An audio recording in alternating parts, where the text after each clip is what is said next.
জিনিস খেয়াল করুন, কেন সুপার শপে নিচের দিকেই বাচ্চাদের চকলেট, চিপস এগুলো রাখা হয়? কারণ বাচ্চারা যেন খুব সহজে হাত বাড়িয়ে নিতে পারে। আর নিত্য প্রয়োজনীয় জিনিস, আটা, চাল, ডাল, তেল এগুলো সবার শেষের দিকে রাখা হয়।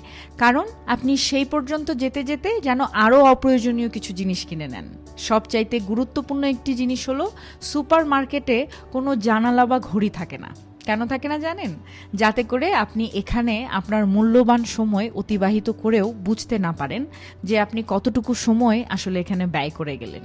শুধু এটাই নয়, সকল সুপার মার্কেটে এন্ট্রি থাকে একদিকে আর এক্সিট থাকে অন্য দিক দিয়ে, যেন যাওয়ার সময় কাস্টমার অপ্রয়োজনীয় আরও কিছু জিনিস কিনে ফেলে।